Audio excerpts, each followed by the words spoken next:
হাজারো প্রবাসী পরিবারের ধ্বংস করা কুমিল্লার ১৪গ্রাম উপজেলা কালিকাপুর ইউনিয়ন এর সাতঘরিয়া গ্রামের মানব পাচারকারী কুয়েতি আব্দুল বারিক এর অবৈধ লাইসেন্সবিহীন অস্ত্রের মহড়া ও ভাড়াটিয়া সন্ত্রাসী দ্বারা হামলার সিসিটিভি ফুটেজের ভিডিও ভাইরাল হয়েছে। ঘটনাটি কুমিল্লা জেলার কোতোয়ালী মডেল থানাধীন ১১ নং ওয়ার্ড মনোহরপুর এলাকায় হোল্ডিং নং ৭ এর বাসভবনে হয়েছে।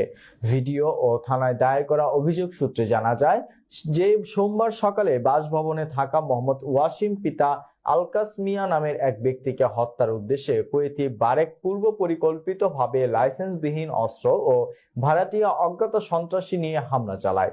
এ সময় ওয়াসিমকে বাসা থেকে টেনে হিঁচড়ে বের করে তার উপর এলোপাথারি হামলা চালায়। তাৎক্ষণিক প্রতিবেশীদের উপস্থিতি টের পেয়ে ঘটনাস্থল থেকে কুয়েতি বারেক ও সন্ত্রাসীরা পালিয়ে যায়।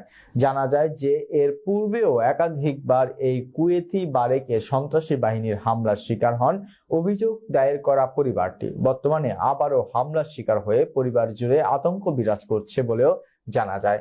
এ ঘটনায় মঙ্গলবার ওয়াসিম বাদী হয়ে স্থানীয় কোতোয়ালী মডেল থানায় আব্দুল বারেক, সুমন মিয়া সহ অজ্ঞাত ১০ থেকে ১৫ জনকে বিবাদী করে একটি অভিযোগ দায়ের করেন। এদিকে অভিযোগ দায়ের এর পর থেকে ওয়াসিম ও তার পরিবার বিভিন্ন নাম্বার থেকে মুঠোফোনে হুমকি দিয়ে আসছে অজ্ঞাত দুর্বৃত্তরা। এই বিষয়ে সাংবাদিকদের মাধ্যমে কুমিল্লা জেলা পুলিশ সুপার এর সর্বাত্মক সহযোগিতা কামনা করছেন ভুক্তভোগী পরিবার এর সদস্যরা।